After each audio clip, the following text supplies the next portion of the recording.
Hello, everyone, and welcome to today's webinar GDP Nowcasting, measuring the Indian economy in real time. My name is Alexander Ivanov, and I'm head of macroeconomic research at ISI Emerging Markets. Before we get started, to some of you who are not familiar with what we do at ISI Emerging Markets Group, we have been in the business of providing information on emerging markets for over 25 years. We have two brands, CAC Data and IMIS, that specialize in providing high-quality emerging markets content.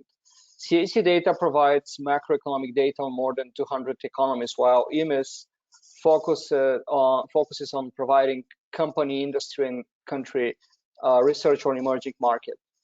I would like to introduce the other speakers today, Rohini Sanyal and Juan Manuel Costa.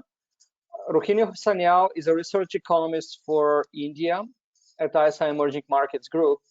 She has a master's degree in economics from the University of Warwick in the UK and has 5 years of experience with well-known research institutes in India like the National Council of Applied Economic Research and the India Council for Research on International Economic Relations. Rohini has also worked for the management consultancy Bain & Company. Juan Manuel Costa is a quantitative research associate at the University of Buenos Aires in Argentina, and he's behind the quantitative framework of the GDP Nowcasting model that was now applied for the Indian economy, but will be also used for other countries that we have in the pipeline. Juan's main research topics are nonlinear econometric models applied in macroeconomics, credit risk, and finance, with emphasis in forecasting and volatility analysis. He has co-authored papers on GDP and inflation dynamics and on transmission of financial shocks between stock markets. Before we start, I would like to mention a couple of points that will help us interact during this session. During today's webinars, you'll have the opportunity to ask questions. All attendees are on mute. You can submit your questions in writing using the question panel on your right. We'll answer as many as possible during the Q&A session at the end. We also have a handout section just above the question panel where we have uploaded our presentation. You can download it for your reference. At the end of the webinar, we have a short survey to capture your feedback and expectations. With that said, let's go over to our agenda for today. So nowcasting the economy, of course, Juan and Rohini will give you more details on each of the points that we covered today, but briefly, we'll be discussing what is nowcasting theoretically in terms of framework very briefly. It's employing high-frequency data to monitor real-time status economy. And Juan will give you more information on the methods that we'll be using for India. And as I said, these methods will be applied for the other economies that for which we're planning to develop this data set. I'll tell you a couple of words about why are we nowcasting and why the official GDP data is not enough for various purposes and needs that our clients have, and how are we nowcasting. So first, why nowcasting? I tried to provide you with this very simple scheme just to illustrate why do we need such model and what's the problem with the real GDP data. And this is the publishing schedule and the flow of the official data for India.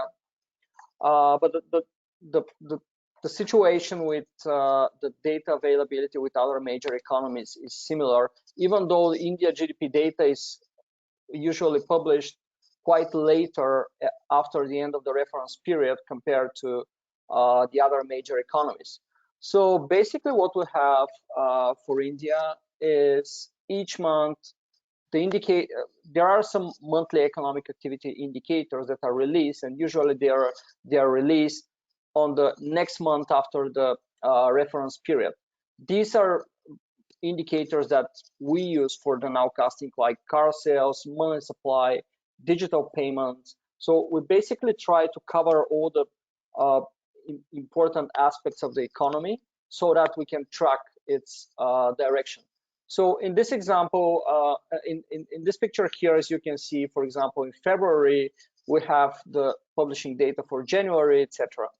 But the GDP data, the full picture of the economy, if we want to understand what's the GDP growth for a particular period, for Q1 specifically, we'll have to wait 2 months after the end of the reference period. So the GDP data for India will be released in a couple of days at the end of March, and it covers the period from January to March. So basically 2 months lag.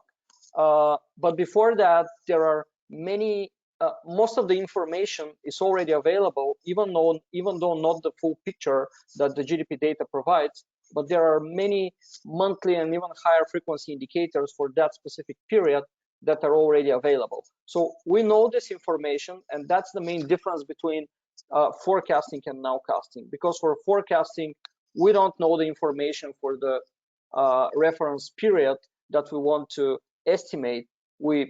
For the forecasting, we are just trying to estimate it. While here, we already know a part of the information for that period, and we try to, based on this information, we try to build a model that help us to estimate the actual figure for the whole quarter. And Juan will give you more details about the econometric framework, while Ruhini will be talking about how do we apply this model for India specifically, what indicators do we use, and I believe that would be useful. And of course, you can ask any questions that you may have. And before I pass to Juan, it's just a simple picture of how do we of how are we nowcasting. So basically, what we have two nowcast series, both in daily series, or as we call it in real-time frequency. We have an estimate that is revised on a real-time basis on the current quarter, which in that case is Q1 as of now, and on the next quarter, which in that case is Q2. So how do we do this? We select the high frequency indicators, at least monthly or higher frequency, from various sectors of the economy. For India, we use these 7 categories so that we make sure that we capture the whole economy: industry, consumption, prices, financial sector, external trade, transportation, and others. And under the other categories, we cover some country-specific indicators for the Indian economy, like the rainfalls, for example. And with this, we build these 2 daily series based on 24 indicators out of these 7 categories. And what we have as a result, these are our most recent estimations, revised on a daily basis. The purple line show the current quarter estimations, which is the Q1. Our prediction so far is 3% growth for the Q1 growth of the Indian economy. And we have also an estimation for the next quarter, which is the dotted green line. And as I said, we revised these estimations based on the new information that is available on a daily basis. But as you can see, the purple line stops moving in a certain period, which is the end of April. And I'm sure Ruhini will tell you more about this, but this is because all of the information for that particular quarter is already available as of the end of April. Because as of the end of April, we have all the monthly indicators that reflects the period from January, February, and March available, and we are no longer updating our forecast because that's the final picture for the economy that we have for Q1. And as I said, as of now, it's we are predicting a growth of 3% for Q1, and in a couple of days we'll see whether our estimation is right or wrong. With that, I would like to pass to Juan to give you more information about the methodology that we use. Okay.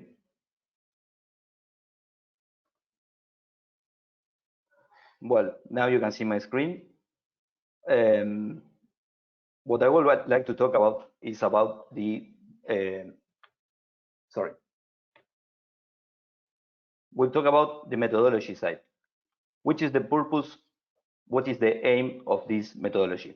Our main aim of this methodology is to try to predict the current and future evolution of the quarterly GDP based on a set of high frequency indicators.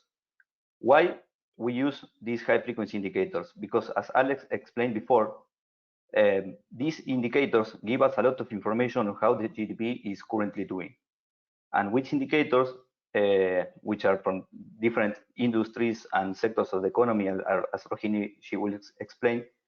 What we're trying to do is to obtain information from these indicators, and this allows us to, on the one hand, have a clear picture of how GDP is doing currently, and also it allows us to predict how GDP will do, for example, in the next quarter, for which we still don't have data. For example, as of now, that we are finishing May, most indicators that we have correspond to April.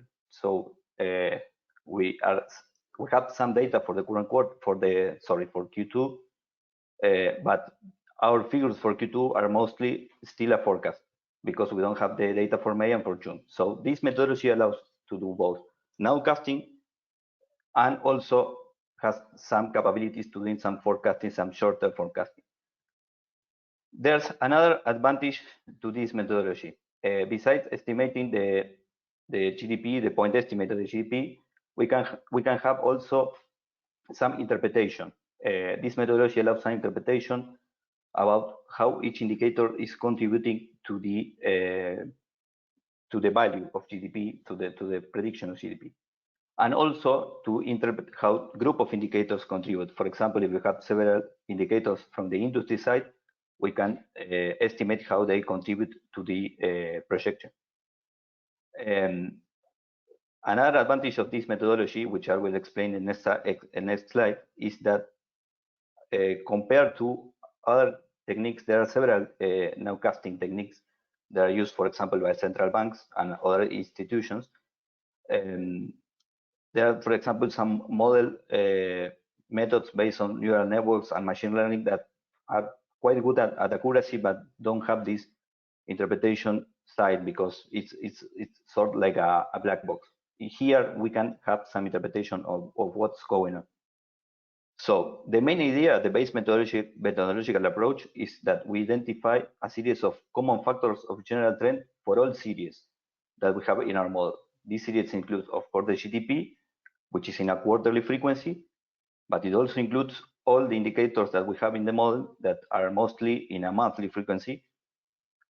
And what we are assuming is that there is a common factor, at least one, or you can have usually with this type of models, you use 1, 2, or up to 3 models usually, up to 3 factors, sorry. And these factors are common to all variables, and we're trying to estimate this common factor to all variables.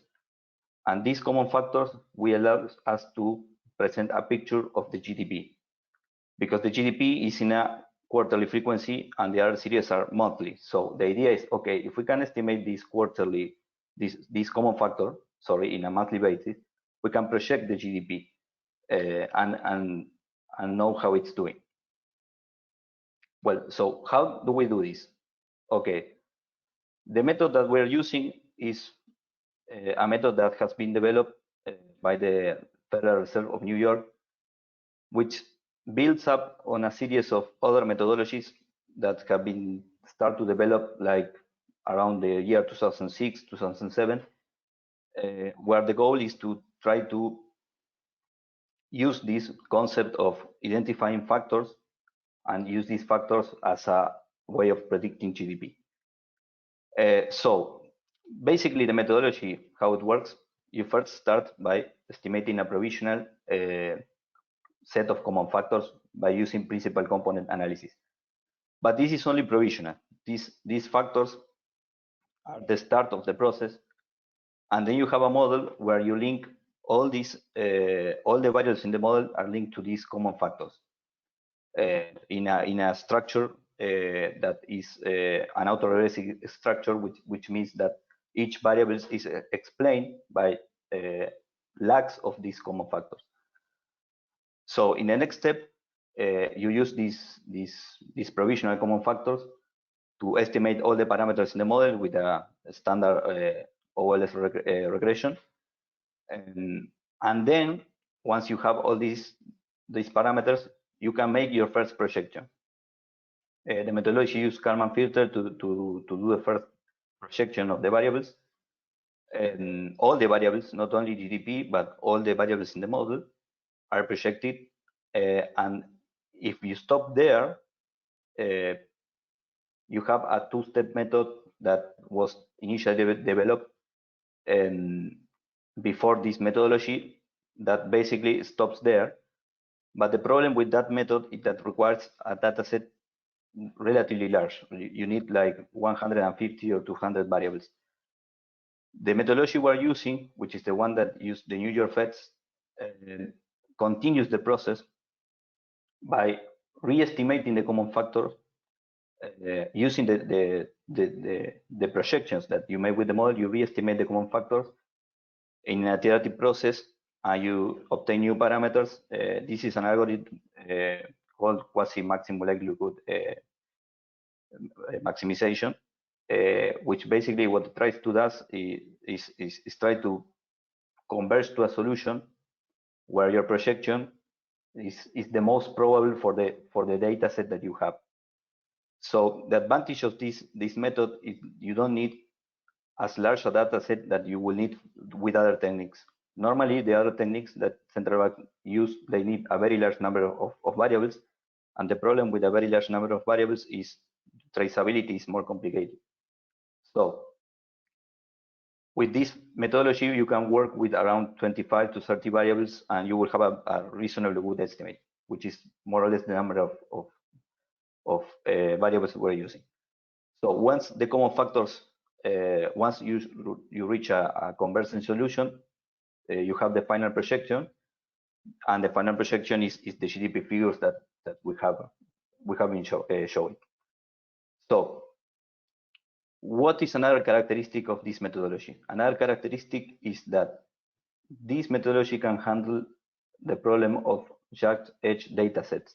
This means when you have data sets that are unbalanced, when you have missing data for some months, for some series, and this is extremely useful in the context. This is useful always for GDP because you have variables that are published earlier and some that are published later, some in the start of the month and some at the end of the month, or some can be published even perhaps 2 months later. Not in the case for a model, as Rohini will explain, but the importance of this is that you can have an estimation and you can have a projection even if you have holes in your dataset. For example, you can see the table below that we have, for example, holes for the series of cargo air traffic and passenger air traffic, because these series are usually released very late in the month.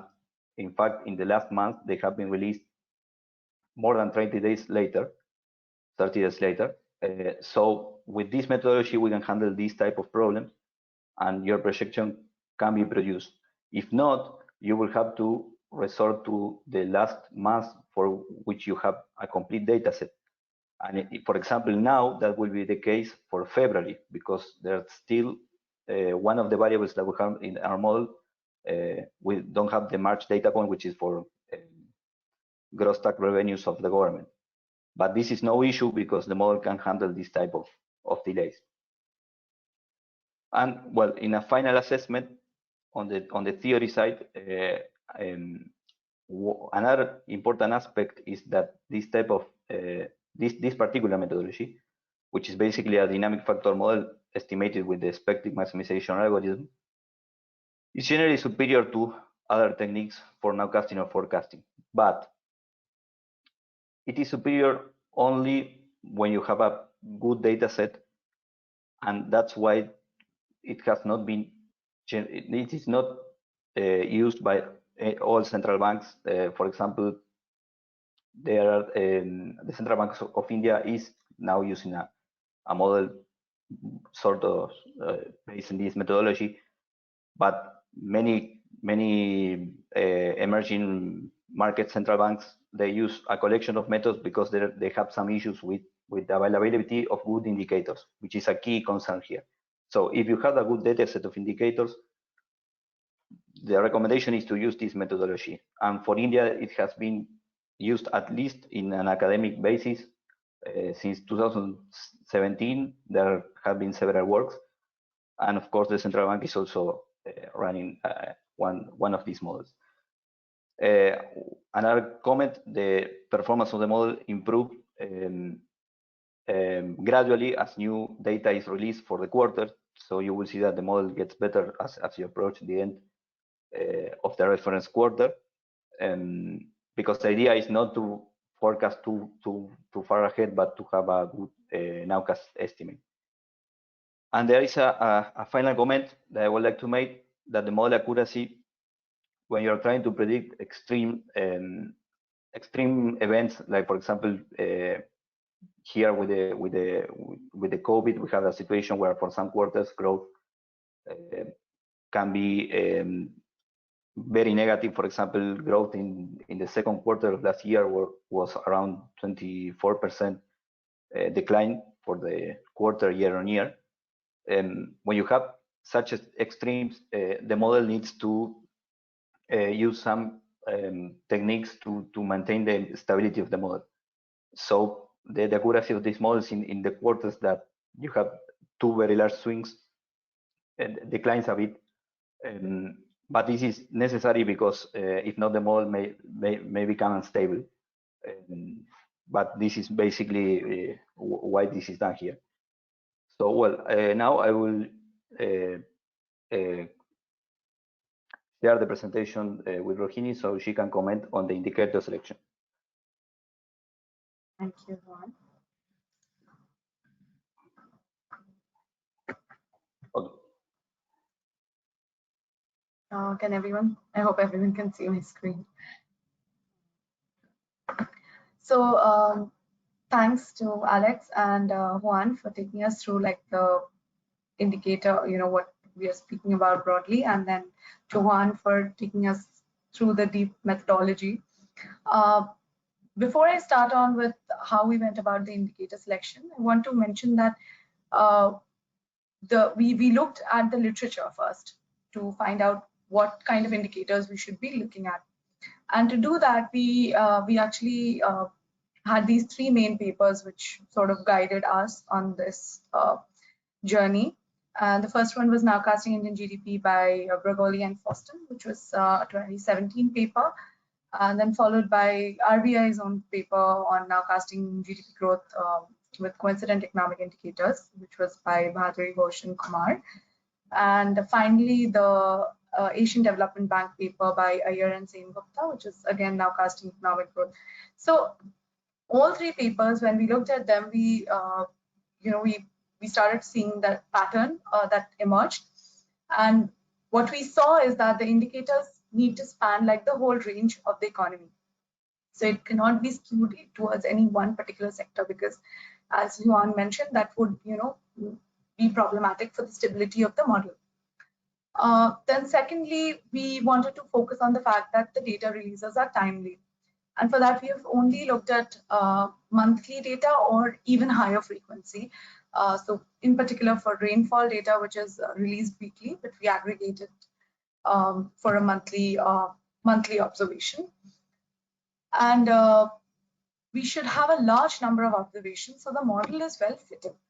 And basically, this could be a little vague as what large number of observations should be, but we had a target of about 100 observations. And I think we've taken like the shortest data set is from 2013, which means we probably have around 80 data points for that particular indicator. And also we preferred more specific indicators than broad level indicators. For example, instead of just overall automobile sales, we have considered passenger vehicles and two-wheeler sales. And besides all of these, we also had some technical limitations when we wanted to include other indicators, which I will just take you through. So the selection process, as you can see, I think we went over about like 100 indicators perhaps, and we've finalized on 24 in these 7 categories. And as you can see, the ones in green are the ones that we have included in our model. And one of the key questions here that some of you may have is, why have you not considered industrial production? And the reason for that is industrial production is released with almost a 40-day lag. And so for the core infrastructure industries index, which is also released with substantial lag. For that matter, we've considered cement production, finished steel production, and crude petroleum and electricity generation. For fertilizer production, the issue was the observations were too few, and I think it started from 2016. So again, like short data set problem. For crude steel production, crude steel and finished steel are very close, but we thought finished steel is sort of more correlated with an industrial production. So we've considered finished steel, and that has worked well for the model because it's been very significant. Now coming to prices, we've actually gone deep into each one of these categories, like for consumer price index and for the wholesale price index. Now when we've considered the headline, core, and all the major blocks, we found that for consumer price inflation, the core CPI works best in the model. And similarly, when we considered the wholesale price inflation index, the fuel and power version is basically the one that fits best for the model. So that's why instead of taking headline consumer price inflation and headline WPI, we are taking the core CPI, which is correlated, more with like stable movement of prices up or down, and the fuel and power for wholesale price index, which obviously affects the economy greatly. Besides these, we had CPI agricultural laborers and CPI rural laborers, but both these indicators were not significant for our model, which is why we discarded them pretty early in the process. Coming to external sector, you can see that instead of overall exports and imports, we've actually considered the broad exports and non-oil imports, which is again more of a close representation of consumer domestic demand. The RBI paper uses non-oil, non-gold imports, but in our model, we encountered the problem of a short data set. So we've actually used non-oil imports, which is a longer data set, and that worked well for our model. Also, we had some external, like these indices from other countries, the US Industrial Production Index and Eurozone Industrial Production Index and PMI for both USA and Eurozone. These could not be incorporated in the model because of the technical limitations. These are from a different database set on our platform. So all of you who use the CIC data, they know that we have a specific product called India Premium Database, and we've tried to take everything from the India Premium Database for the ease of maintaining this whole law. So moving on to the transport sector, again, this was quite straightforward. Air cargo traffic, air passenger traffic, rail traffic for both freight and passenger. However, when we ran it through our model, the railway passenger traffic turned out not significant. So we've removed that. And for transport, for passenger traffic, we've also tried just domestic airports instead of all airports. However, that was also not very representative of the economy. So eventually, we've had these 3 main indicators in our transport category. Now, moving on to the financial sector, as you can see here, that we actually considered quite a lot of financial sector indicators because obviously these are available more frequently, and there's quite a large number in itself. However, then if there we run this risk of basically skewing the model towards like the financial sector indicators, and which are usually a little more volatile than the other sectors. So here we have actually considered these 5, which is the Bombay Stock Exchange, bank credit, foreign exchange rate using the USD INR and not the effective exchange rate, which was not significant for our model, the cash reserve ratio, and money supply M1. Now, these are also popular in the academic literature that I spoke of. So we've used these, and as you can see in the miscellaneous items, we've used rainfall data, gross tax revenue, and farm tractor sales. One more popular indicator was foreign tourist arrivals, but unfortunately this data has not been updated since March 2020, which is why we thought there was no point of using this series. And finally, for the consumption sector, we have passenger car sales and two-wheeler sales, of course. Many of you may ask why we have not used vehicle registrations, because we have that on our database. And the reason for that is twofold. Basically, for vehicle registration, there is a lot of revision that happens. So that would be a bit troublesome for the overall model to handle on the platform. So again, a small technical glitch there. And the second reason is that the car sales and two-wheeler sales were more representative than vehicle registration. So we did not consider that. And also we took digital payments, which is something that literature had not cited, but something that we have used. And here we have tried, it would have been great to have card payments, mobile payments, UPI payments, prepaid instruments. However, again, there is a problem with these data sets being released very late. So there's a considerable lag. And for that reason, we have only used the real-time gross settlement, the RTGS data, and National Electronic Funds Transfer, so NEFT, in the model. And when we ran the different components through our whole, the model, it had similar sort of effects. So it didn't matter whether we took the card payments or not. So these two are well representative of what is going on in the economy as per the model. That's about the selection process. Now you can have a quick look at the category-wise impact, and you can see here that, for let's say October, last year October, when we projected the value for Q1 2021, and consumption had a very detrimental effect, while at the same time, if I look at industry, that was doing very well. And by the time we are in March, we can see that consumption played an important role here.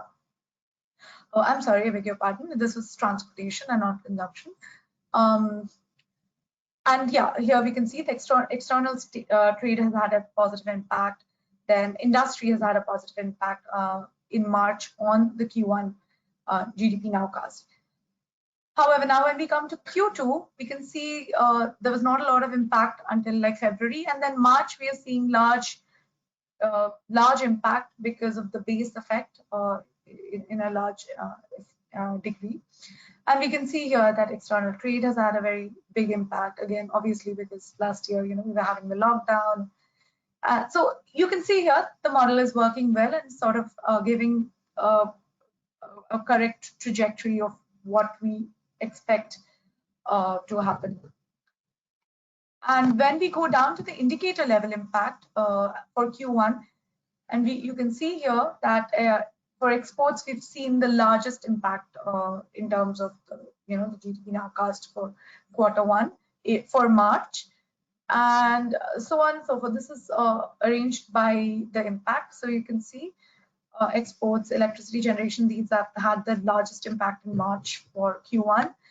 And then gross tax revenue was not released, as Juan mentioned, so we want to have data for that. However, the cargo air traffic, non-oil imports, these have had a very detrimental effect as per the March data on Q1. And now coming to the more important part, the Q2, which is technically the fiscal first quarter for India. And we see that the cash reserve ratios had a very large impact, and that is because it was recently changed in the April monetary policy meeting. And then we see passenger car sales, which obviously went through this huge increase because of having no sales, almost no sales last year. Digital payments has had a large impact. So here again, you can see the impact. And just to quickly take you through the insight, which is on our CDM Next platform.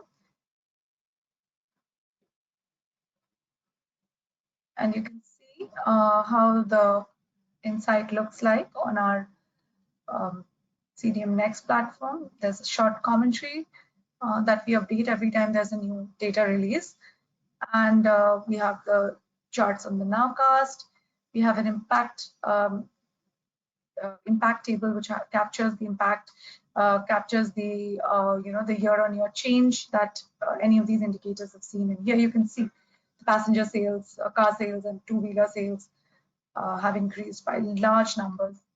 And then we go on to the heat map, which captures like an overall impact. In one glance, you can see everything for Q1 and Q2. And again, as I said, the category-wise impact.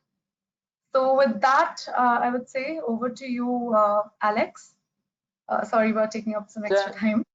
Thanks, Rohini and Juan. So before we move on with the Q&A session and the questions that we have from the audience, there were some questions that been asked by our clients since we published this data set at the end of April. So I believe it would be useful if we, for the audience here to discuss these questions. There might be questions that they're also wondering about. So the first one, maybe for Rohini, when do the current and the next quarter figure change? Yes, thank you for asking that, Alex. So I know we are technically in the second quarter of 2021 or the first fiscal quarter of 2021-22. But you can see here that we have the current quarter mentioned as Q1 2021. The reason for that is the data for the first quarter is not released yet. So once the GDP data is released on Monday, on May 31st, then both these quarters get updated, and then the current quarter would be Q2 2021 or Q1 FY 2021-22, and Q3 would be the next quarter. So to answer your question, I hope that clears. Yeah. And what happens if there are any data revisions for past data? We remember that last year there were some issues with publishing official India data because of the lockdown in India. So what happens if there are any revisions historically, the past data? Yes, thanks, Alex. So basically here there are two things to consider. One is what you mentioned, in which case we did not have a data release at all for the passenger car sales and two-wheeler sales. And it was just recently released. And when that was added, we had to add that to our model, and there was an impact of that on the current GDP nowcast. But if there is any sort of data revisions, the revisions are actually sort of compiled together and released, as like a backfilling. So when the GDP is released on May 31st and the quarter is updated, then any revisions will be accounted for and made in the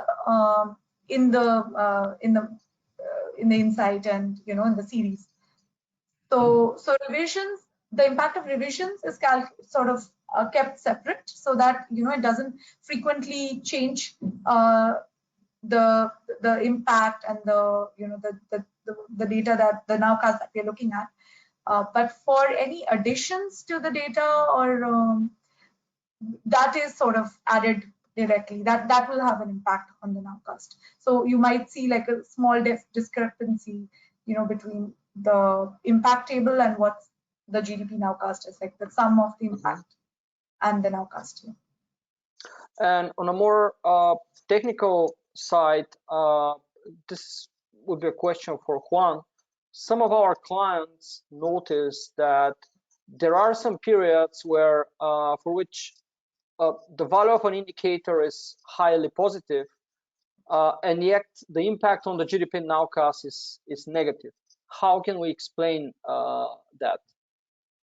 Well, Alex, this is related to the part that we explained before in the theory presentation. The model, besides projecting GDP, makes an internal projection of all the variables. For a period, we are using a forecast period of a whole year ahead, just in case, internally.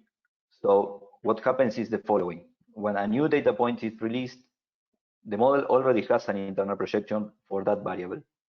So what matters is how the actual data point compares to the already internal projection that the model has for that particular variable. So there might be cases, especially at the change of the quarter or the change of the month, if you have very, very large base effects. For example, at the start of April and the end of March, you have a very large base effect due to COVID, because COVID started to impact in the Indian economy in the second half of March and full impact in April last year. So you have a base effect. GDP will be much higher just because of the base effect.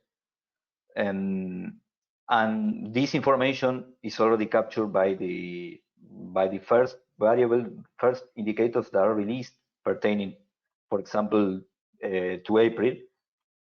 And this means that this base effect is already captured by these first indicators, and so you can have indicators that are published later. For example, our farm tractor sales, which is usually published in the last 2 weeks of each month, that don't capture this base effect because it has been already captured by other variables. So what matters is what additional information each indicator is giving to the model at the present time.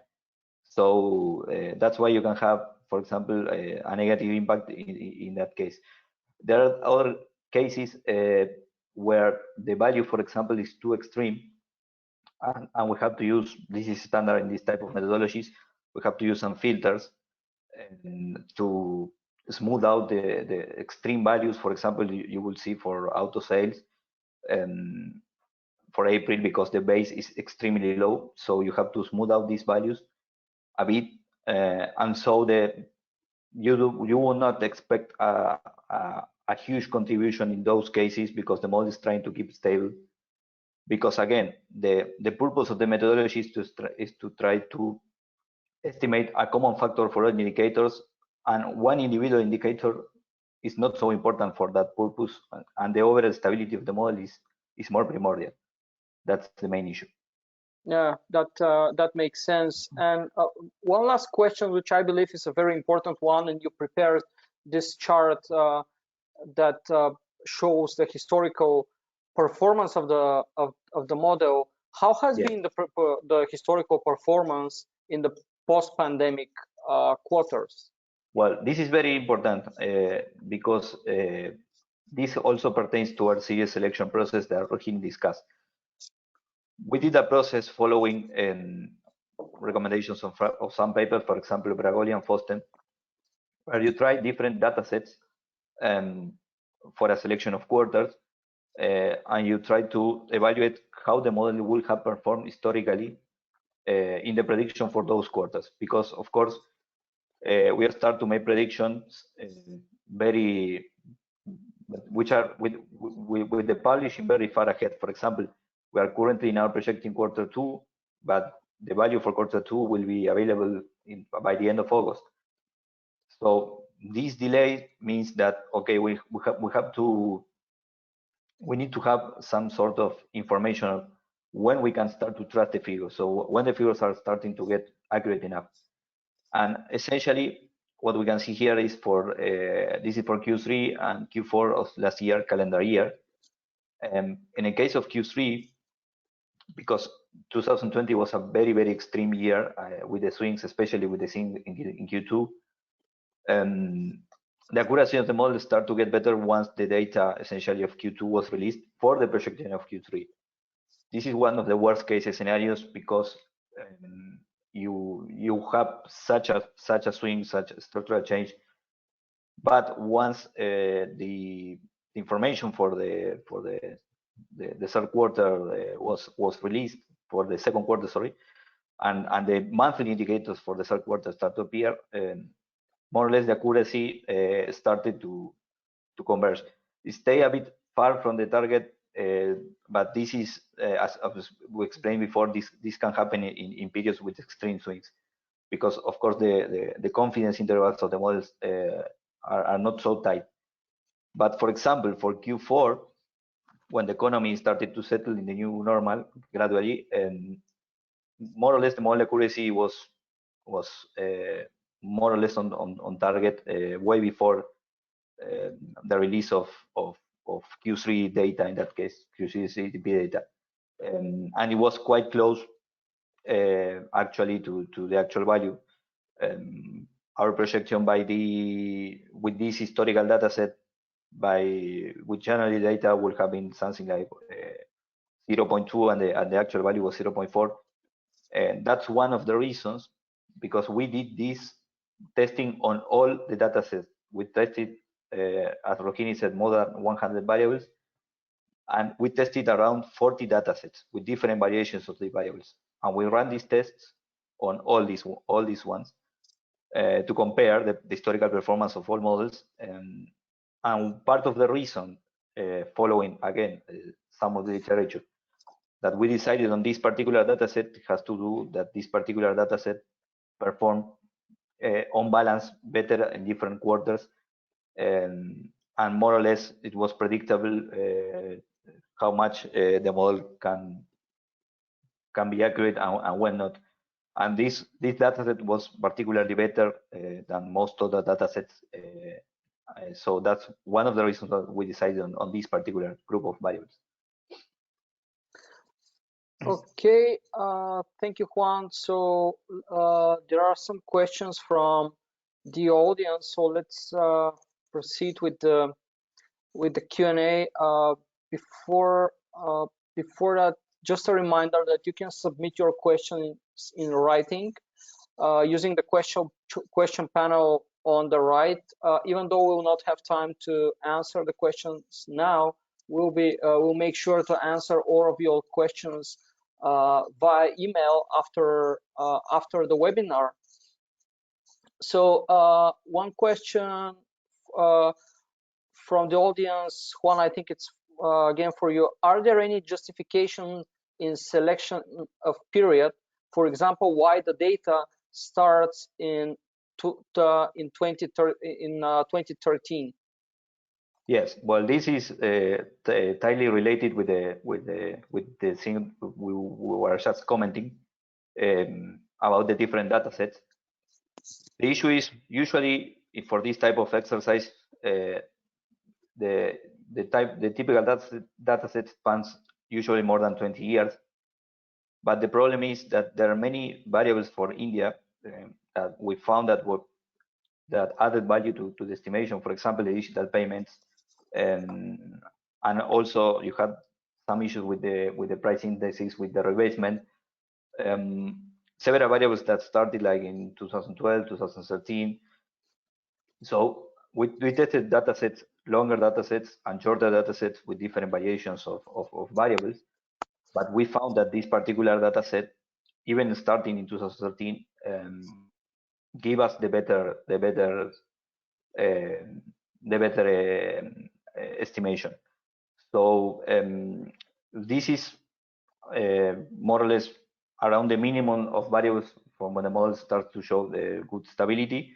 The minimum number of observations, but we felt pretty confident again because of these tests that we made and compared with other data sets.